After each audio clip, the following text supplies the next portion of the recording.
Aunty Farkhanda سے مجھے نفرت ہو گئی تھی۔ آنٹی فرخندہ جب سے ہمارے گھر میں آئی تھیں، مجھے میرے ابو مجھ سے دور ہوتے ہوئے دکھائی دے رہے تھے۔ پہلے ایسا ہوتا تھا کہ میں اور ابو ایک ہی کمرے میں سویا کرتے تھے اور ابو جو ہے وہ میرے ساتھ میرے ہی بستر پہ سویا کرتے تھے۔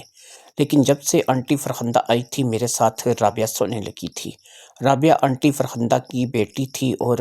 اسے اب میرے ساتھ میرے روم میں سلایا جاتا تھا، جبکہ آنٹی فرخندہ اب میرے ابو والے روم میں سونے لگ گئی تھیں۔ مجھے اس بات کے لیے بہت برا لگ رہا تھا۔ مجھے ایسا لگ رہا تھا کہ میرے ابو اب مجھ سے محبت نہیں کرتے اور وہ آنٹی فرخندہ سے یا پھر رابعہ سے محبت کرتے ہیں۔ یہ کچھ دن پہلے کی بات تھی۔ ایسا ہوا تھا کہ آدھی رات کے وقت ابو کو فون آیا تھا۔ ان کے دوست ارشد کا فون تھا، جو کہ بتا رہے تھے کہ ان کی حالت خراب ہے اور ان کو شدید دل کا دورہ پڑا ہے۔ ایسے میں ابو نے آدھی رات کو مجھے اپنے ساتھ لیا، گاڑی نکالی اور ہم لوگ جو ہے وہ ہاسپٹل پہنچ گئے تھے۔ ہاسپٹل پہنچ کر کے پتہ چلا کہ ان کا آپریشن ہو رہا ہے۔ اگر آپریشن سے ان کی جان بچ گئی تو ٹھیک، نہیں تو ان کے بچنے کے امکانات بہت کم ہیں۔ اس بات کو لے کر کے میں نے اور ابو نے ساری رات وہیں ہاسپٹل میں گزاری۔ وہیں پر ہماری پہلی بار ملاقات آنٹی فرخندہ کے ساتھ اور ان کی بیٹی رابعہ کے ساتھ ہوئی۔ آنٹی فرخندہ ایک بڑے بڑے جسم کی تھوڑی سی موٹی عورت تھیں، گول سا چہرہ تھا، بڑی بڑی آنکھیں تھیں، دکھنے میں کافی خوبصورت دکھائی دیتی تھیں۔ وہ اپنے شوہر کی بیماری کو لے کر کے اس روز کافی پریشان تھیں اور اس بات کو لے کر کے پریشان تھیں کہ اگر انکل ارشد کو کچھ ہو گیا تو آنٹی کہاں جائیں گی۔ آنٹی ایک کرائے کے مکان میں رہتی تھیں، کچھ زیادہ امیر لوگ نہیں تھے۔ بس یہ تھا کہ ارشد جو کہ ان کے شوہر تھے وہ سبزی منڈی میں کام کرتے تھے اور میرے ابو جب بھی کبھی سبزی وغیرہ لینے کے لیے جاتے تھے تو زیادہ تر انہی سے سبزی لیتے تھے۔ یہ تعلق میرے ابو کا کم سے کم 5 سال پرانا تھا، جس وجہ سے میرے ابو کی ان کے ساتھ دوستی ہو گئی تھی۔ اب اس دوستی کے بعد میرے ابو نے اپنی حیثیت کو نہیں دیکھا تھا۔ میرے ابو ایک ڈاکٹر تھے اور ظاہری بات ہے کہ ہم لوگ ایک بڑے گھر میں رہتے تھے۔ میری ماں نہیں تھی، میری ماں چل بسی تھی اور میں اپنے ابو کے ساتھ اکیلی ہی یہاں پہ رہتی تھی۔ اس وقت میں کوئی زیادہ عمر کی نہیں، صرف 11 سال کی تھی جب یہ سارا کچھ یہ واقعہ پیش آیا۔ اور پھر ایسا ہوا کہ جب انکل ارشد نہیں بچ پائے تو ابو نے آنٹی فرخندہ کو اپنے ساتھ گھر آنے کی دعوت دی۔ آنٹی فرخندہ کا گھر ہی کیا تھا اور سامان ہی کیا تھا، تھوڑا سا سامان تھا جسے اٹھا کر کے ہم لوگ اپنے گھر میں لے آئے تھے اور اسے اسٹور روم میں رکھ دیا تھا۔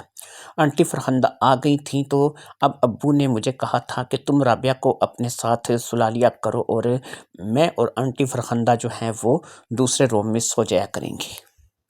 جس کوٹھی میں ہم لوگ رہتے تھے اس کوٹھی کا بڑا ہی عجیب نقشہ تھا۔ یہ کوٹھی ویسے تو زمین کے اوپر ہی بنی ہوئی تھی، لیکن جب اس کوٹھی کو تیار کیا گیا تھا تو اس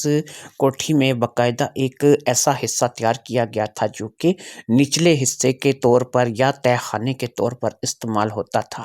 اس کوٹھی میں باقاعدہ اس تہہ خانے میں جانے کے لیے سیڑھیاں اتر کر کے ہم لوگ نچلے حصے میں جایا کرتے تھے۔ وہ کافی بڑا تہہ خانہ تھا، کچھ چھوٹا موٹی جگہ نہیں تھی۔ وہاں پر تقریباً 4 کمروں جتنا ایک بڑا ہال تھا اور اس پورے ہال کو جو ہے وہ طرح طرح کی چیزوں سے سجایا گیا تھا۔ یہ وہ جگہ تھی کہ جہاں پر میں اور ابو بھی بہت کم جایا کرتے تھے، لیکن جب سے آنٹی فرخندہ آئی تھیں ابو نے اسی تہہ خانے کو اپنے رہنے کی جگہ بنا لیا تھا۔ میں اوپری حصے میں اپنے کمرے میں ہی سوتی تھی، جہاں پر پہلے میں ابو کے ساتھ سویا کرتی تھی۔ اب میرے ساتھ یہاں پر رابعہ، جس کی عمر تقریباً 6 یا 7 سال رہی ہوگی، وہ سونے لگی تھی۔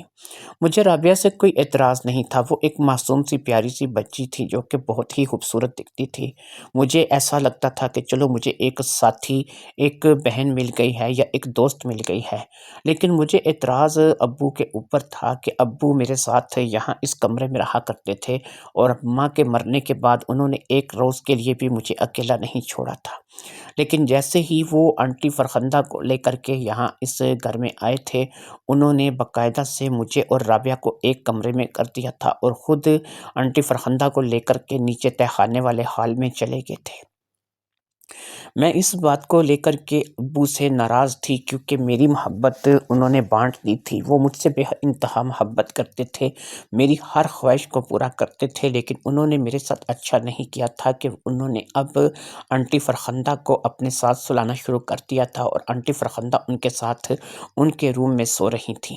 مجھے رابعہ سے اعتراض نہیں تھا، لیکن مجھے آنٹی فرخندہ اچھی نہیں لگ رہی تھی۔ آنٹی فرخندہ کے شوہر کو مرے ابھی زیادہ دن بھی نہیں ہوئے تھے کہ آنٹی فرخندہ نے یہ رنگ ڈنگ اپنا لیے تھے اور وہ میرے ابو کے ساتھ میرے ہی گھر میں، میرے ہی کمرے پر، میرے ہی باپ پر قبضہ جما کر کے بیٹھ گئی تھی۔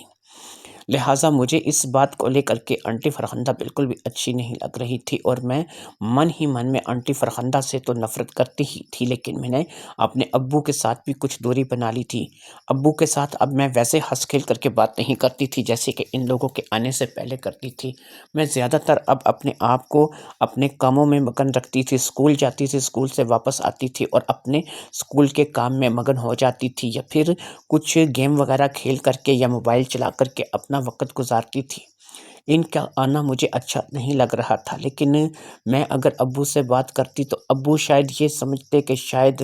مجھے اپنی امیری پر ناز ہے یا میں اپنی کوٹھی کو یا اپنی گاڑی کو یا اپنے والد کی اسٹیٹس کو لے کر کے جو ہے وہ اس بات کا گمنڈ کر رہی ہوں، اسی لیے میں نے ابو سے کوئی بات نہیں کی۔ سچ پوچھیں تو مجھے ان میں سے کسی بات کا گمنڈ نہیں تھا، لیکن مجھے یہ تھا کہ ایک عورت نے آ کر کے میرا باپ مجھ سے چھین لیا تھا اور اس بات کو لے کر کے میں اس سے ناراض تھی۔ اسکول میں میری ایک ہی دوست تھی جس کے ساتھ میں اپنے دل کی بات کو بانٹ لیا کرتی تھی اور وہ بھی مجھ سے کوئی بات نہیں چھپاتی تھی۔ اس کا نام فرزانہ تھا اور فرزانہ جو ہے وہ ایک ایسی دوست تھی کہ جو مجھ سے 3 سال بڑی تھی۔ میں 11 سال کی تھی لیکن وہ اس وقت جو ہے وہ 14 سال کی تھی اور میری ہی کلاس میٹ تھی۔ میری کلاس میٹ ہونے کا مقصد یہ نہیں تھا کہ وہ نالائق اسٹوڈنٹ تھی، بلکہ ایسا تھا کہ وہ دیر سے اسکول میں داخل ہوئی تھی اور اس وقت ہم دونوں ہی ایک کلاس کو اٹینڈ کرتی تھیں۔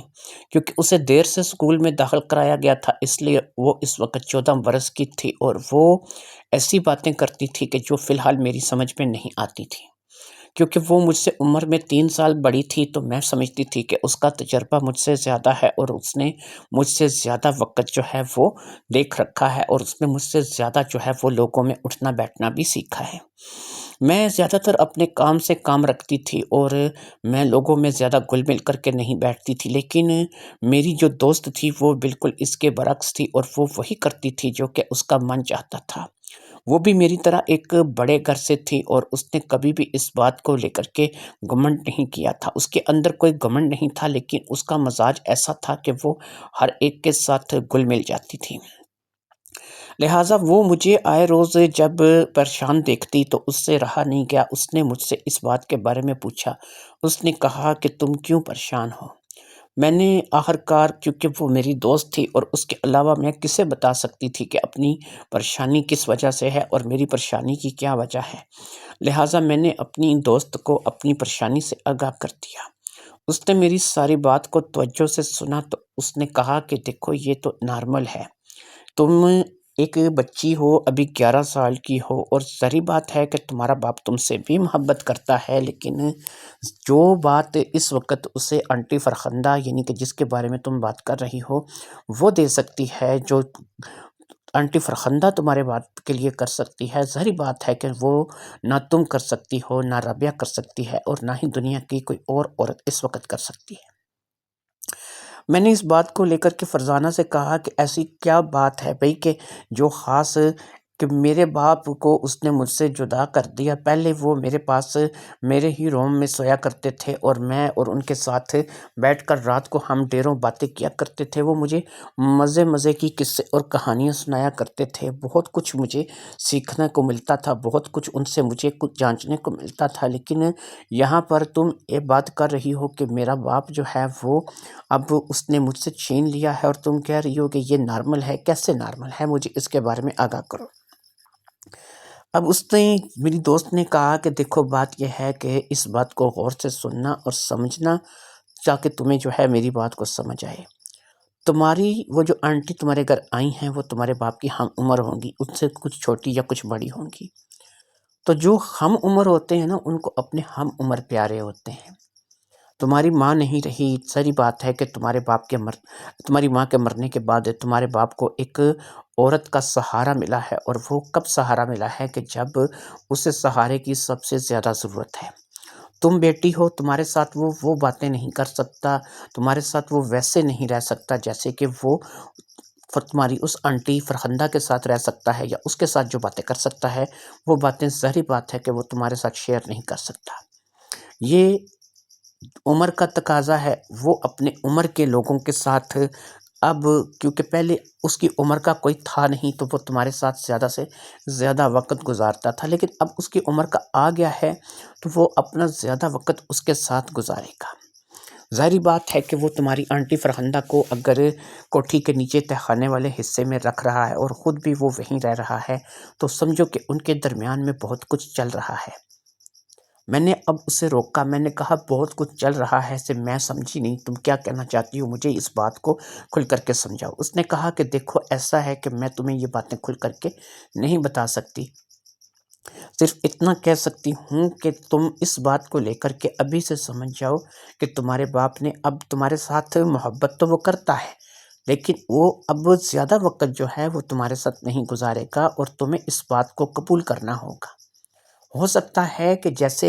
تم مجھے بتا رہی ہو کہ تمہارے گھر کا سسٹم چل رہا ہے، بہت جلد تمہیں یہ بات سننے کو ملے کہ تمہارا باپ جو ہے اس تمہاری آنٹی فرخندہ سے شادی کر لے گا۔ ویسے ایک بات تم بتانا پسند کرو گی کہ کتنا عرصہ ہوا کہ وہ تمہاری آنٹی تمہارے گھر میں آئی ہے؟ میں نے کہا زیادہ عرصہ تو نہیں ہوا، 1-2 مہینے ہی ہوئے ہیں اسے آئے ہوئے۔ اب اس نے کہا کہ ہاں یہی مسئلہ ہے، 1-2 مہینے سے آئے ہوئے ہو گئے ہیں، مزید میرے خیال میں 1 سے 2 مہینے اور گزریں گے تو تم اس بات کو لکھ لو، جو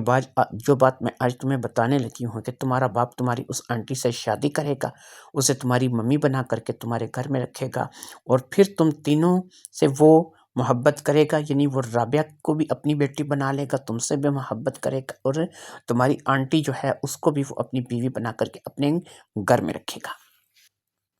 میں نے کہا فرزانہ کم از کم تم تو ایسی باتیں مت کرو، یہ باتیں تو میرا دل دکھانے والی باتیں ہیں، میں تو کبھی بھی اس عورت کو اپنی ماں کے روپ میں دوبارہ برداشت نہیں کر سکوں گی۔ میری ماں تھی، میں ظاہری بات ہے کہ اس عورت کو اپنی ماں کے روپ میں برداشت نہیں کر سکوں گی، جس نے آتے مجھ سے میرا باپ چھین لیا۔ پھر یہ ہے رابعہ سے مجھے کوئی اعتراض نہیں ہے، وہ تو ایک اچھی بچی ہے، خوبصورت لڑکی ہے، وہ میرے ساتھ سوتی ہے تو مجھے اس سے مسئلہ نہیں ہے، لیکن میں کہتی ہوں کہ میرے ابو بھی ویسے ہی میرے ساتھ رہیں جیسے کہ وہ ان باتوں سے پہلے تھے۔ لیکن تم اب مجھے جو بتا رہی ہو یہ تو بہت زیادہ ڈرانے والی بات ہے، کہ ہو سکتا ہے کہ اور 2-3 مہینے گزر جانے کے بعد تمہارے ابو جو ہیں وہ شادی کر لیں اور پھر وہ تمہاری ممی بن جائے۔ یہ بات تو میں کبھی بھی قبول نہیں کروں گی کہ میری ماں کی جگہ پر کوئی اور عورت آئے۔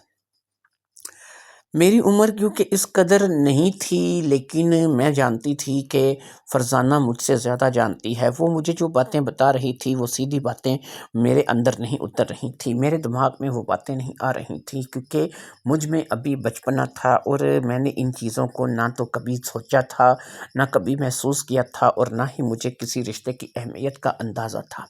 مجھے صرف اتنا پتہ تھا کہ میری ماں کے گزر جانے کے بعد میرے باپ نے مجھے بڑے ناز و نم سے پالا تھا، اور میری ہر خواہش کو میرے باپ نے پورا کیا تھا۔ یہی وجہ تھی کہ میں اپنے باپ کو بانٹتی نہیں تھی، میں اپنے باپ کو بانٹ نہیں سکتی تھی، اور میں نے اسی طریقے سے اس بات کے لیے جو ہے وہ اپنے آپ کو کبھی بھی آمادہ نہیں کیا تھا کہ کوئی عورت یہاں پر آ کر کے ہمارے پورے گھر پہ قبضہ کر لے گی، میرے باپ پہ قبضہ کر لے گی۔ لہٰذا میں کسی عورت کو اپنے باپ کے اوپر قبضہ کرنے نہیں دے سکتی تھی، اس لیے میں نے سوچ لیا تھا کہ میں یہ بات اپنے ابو سے کھل کر کے کہوں گی، اور میں اپنے ابو سے اس بات کا اظہار کروں گی کہ مجھے اپنے باپ کو کسی اور عورت کے ساتھ نہیں بانٹنا ہے، اور مجھے اپنے باپ کے ساتھ ہی رہنا ہے، اور مجھے اپنے باپ کے ساتھ ہی وقت گزارنا ہے۔ لہٰذا جب یہ بات میں نے فرزانہ سے کہی تو فرزانہ نے مجھے ایک بات کا مشورہ دیا، اس نے کہا کہ تم ایسا کرو کہ کسی روز اس تہخانے والے کمرے میں چلی جاؤ، بس وہاں پر جا کر کے تم محسوس نہ ہونے دو کہ تم وہاں پر ہو۔ تم نے کہا کہ وہ ایک بہت بڑا کمرہ ہے جہاں پر تم چھپ سکتی ہو، وہاں پر ایسا سامان ہے کہ جہاں پر تم اپنا وقت گزار سکتی ہو، لہٰذا تم کبھی کسی روز ایسا کرو کہ وہاں اس کمرے میں چلی جاؤ اور کسی ایسی جگہ پر چھپ جاؤ جہاں پر تم تو سب کچھ دیکھ سکو لیکن تمہیں کوئی نہ دیکھ سکے۔ تم نے کہا وہ ایک بڑا ہال ہے جس میں بہت سی ایسی چیزیں ہیں اور تم آسانی سے کسی نہ کسی چیز کے پیچھے چھپ سکتی ہو۔ ایسے میں وہ رات، جس رات تم چھپ کر کے وہاں پر رہو گی، اس رات میں، ہاں یہ بھی میں تمہیں بتا دوں کہ تم نے رات میں وہاں پہ چھپ کے رہنا ہے۔ اس رات میں تم نے بس اتنا دیکھنا ہے کہ تم کیا وہ ساری باتیں کر سکتی ہو یا تم وہ ساری باتیں جو ہے وہ سمجھ سکتی ہو یا ان ساری باتوں کو اپنے دماغ میں بٹھا سکتی ہو کہ تمہارا باپ اگر اس رات کو وہاں پر اس جگہ پر اس تمہاری آنٹی فرخندہ کے ساتھ رہتا ہے تو ان دونوں کو تم وہاں پر ایک رات کے لیے صرف جج کرو کہ وہ کیسے اپنا وقت گزارتے ہیں، کیا کیا باتیں کرتے ہیں، ان کے درمیان کیا باتیں ہوتی ہیں اور وہ کس طریقے سے ایک دوسرے کے ساتھ اپنا وقت گزارتے ہیں۔ لہٰذا جب تم یہ باتیں کرو گی، دیکھو گی، سمجھو گی تو تمہیں خود اندازہ ہو جائے گا کہ کیا آئندہ آنے والے وقت میں تمہارا باپ تمہیں وہی تمہارا پرانا باپ مل سکے گا یا نہیں، یا پھر وہی معاملات جو ہیں وہ تم لوگوں کے پہلے ہو سکیں گے یا نہیں۔ کیونکہ جب تم دیکھو گی تو تمہیں خود سمجھ آ جائے گی کہ تمہارا باپ جو ہے وہ کس راستے پہ چل رہا ہے اور تمہاری وہ جو نئی آنٹی ہے فرخندہ وہ کس راستے پہ چل رہی ہے۔ لیکن جب تک تم یہ خود اپنی آنکھوں سے دیکھ نہیں لو گی اس وقت تک تم کسی بات پہ یقین نہیں کرو گی۔ ابھی اگر میں تمہیں کچھ سمجھاؤں گی تو تمہیں کچھ بھی سمجھ میں نہیں آئے گا۔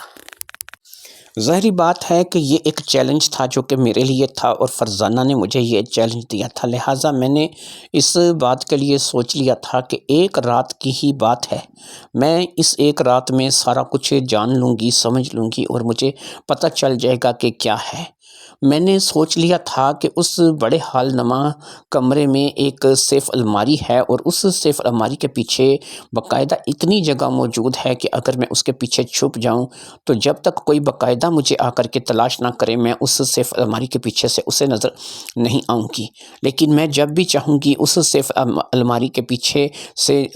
اپنا سر تھوڑا سا باہر نکال کر کے پورے ہال نما کمرے کا جائزہ لے سکوں گی، اور خاص طور پر وہ بیڈ میرے سامنے ہوگا کہ جہاں پر میرے ابو اور وہ آنٹی فرخندہ جو ہے وہ اپنی رات گزارتے ہیں یا جو ان کے سونے کے لیے کمرہ اور بیڈ مخصوص ہے۔ لہٰذا میں نے ایسا ہی سوچ لیا تھا اور میں نے اب اس بات پہ عمل کرنے کا فیصلہ کر لیا تھا۔ میرے دماغ میں اب یہی چل رہا تھا کہ مجھے اب ایسا ہی کرنا ہے اور ایسے ہی جو ہے وہ اپنا وقت گزارنا ہے۔ مجھے اپنے ابو کے بارے میں پتہ کرنا ہے کہ آخر اس آنٹی کے آنے کے بعد ایسا کیا ہوا ہے کہ میرے ابو مجھ سے اس قدر دور ہو گئے ہیں اور ویسا پیار اب میرے اندر نہیں رہا، یا پھر وہ ایسی محبت مجھ سے نہیں کرتے جیسی کہ وہ اس آنٹی کے آنے سے پہلے کرتے تھے۔ رابعہ کی مجھے فکر نہیں تھی، کیونکہ رابعہ ایک ایسی بچی تھی کہ جو رات میں سوتی تھی، صبح اٹھتی تھی۔ رات میں کبھی بھی میں نے نہیں دیکھا جب سے وہ آتی تھی، وہ میرے پاس سو رہی تھی، کہ وہ رات میں کبھی اٹھی ہو، اس نے کبھی کوئی چیز مانگی ہو، اس نے کھانے کے لیے کہا ہو یا اس نے کوئی اور بات کی ہو، ایسی کوئی بات نہیں تھی۔ اس لیے میں رابعہ کی طرف سے مطمئن تھی کہ مجھے رابعہ کے لیے کوئی فکر مندی نہیں تھی۔ لہٰذا میں نے ایک رات کا پلان بنا لیا تھا، لیکن اس کے لیے ضروری تھا کہ میں اسکول سے چھٹی کر کے جب گھر جاؤں تو اس روز میں دوپہر میں تھوڑا سو لوں، کیونکہ ظاہری بات ہے کہ اگر میں دوپہر میں سوؤں گی نہیں تو رات میں میرے لیے جاگنا مشکل ہو جائے گا، اور پھر کوئی پتہ نہیں کہ میں کب تک جاگوں گی اور کب تک جو ہے وہ یہ سلسلہ چلے گا۔ مجھے ہو سکتا ہے کہ ساری رات ہی اسی سیف الماری کے پیچھے گزارنی پڑے۔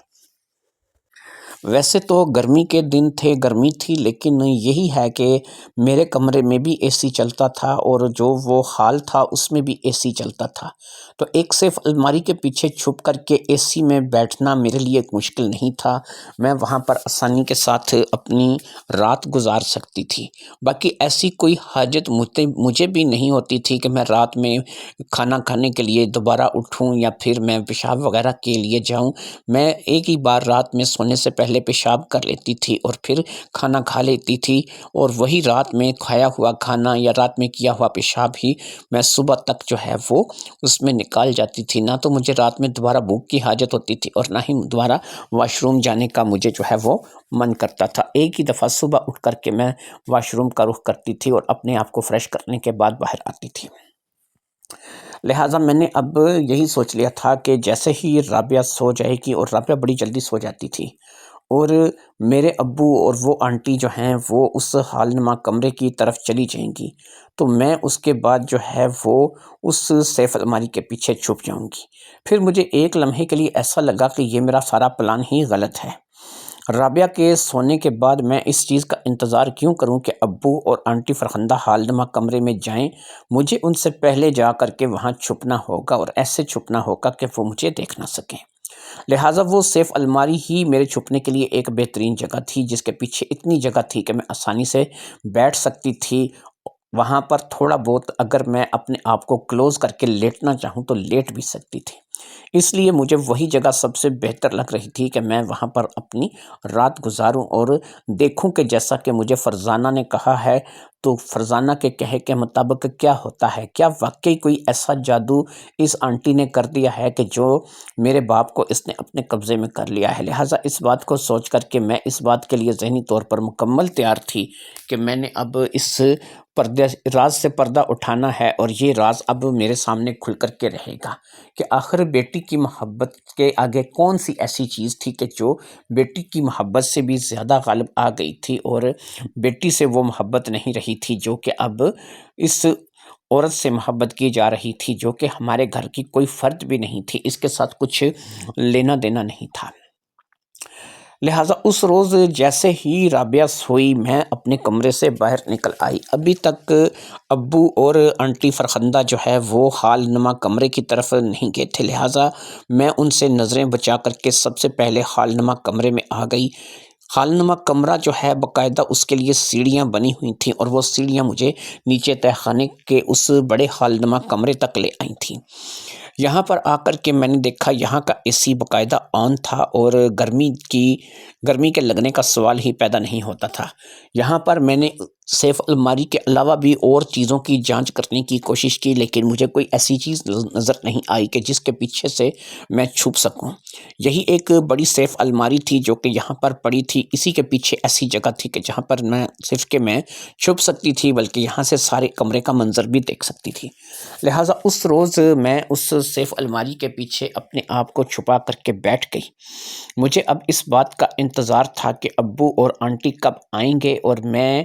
فرزانہ کے کہے کے مطابق اس چیز کو آج محسوس کروں گی، اس چیز کو دیکھوں گی کہ جو محبت ابو مجھ سے پہلے کرتے تھے وہ اب کیوں نہیں کرتے۔ لہٰذا کافی دیر تک انتظار کرنے کے بعد کم سے کم آدھا گھنٹہ میں وہیں پر دبکی بیٹھی رہی کہ مجھے ایسے قدموں کی آہٹ سنائی دی کہ جیسے آنٹی فرخندہ اور ابو دونوں ہی یہاں پر آ رہے ہیں۔ مجھے ابو اور آنٹی کے قدموں کی آواز اب صاف سنائی دے رہی تھی، اس لیے میں نے اپنے آپ کو تھوڑا سا مزید سمیٹ لیا تھا۔ پھر ایسا ہوا کہ مجھے لگا کہ وہ کمرے میں باقاعدہ آ چکے ہیں، اور نہ صرف کہ آ چکے ہیں بلکہ کمرے کی بڑی لائٹ کو انہوں نے بند کر دیا ہے۔ اس وقت رات کے 11 بج رہے تھے، اور شاید وہ سونے کے لیے لیٹنے لگے تھے۔ میں نے بھی اپنا سر تھوڑا سا اس سیف الماری کے پیچھے سے نکال کر کے دیکھا تو ابو کی پیٹھ جو تھی وہ میری طرف تھی۔ مجھے باقاعدہ وہ بیڈ دکھائی دے رہا تھا، اور ابو کی پیٹھ جو ہے وہ میری طرف تھی۔ ابو جو ہے وہ ایک طرف کو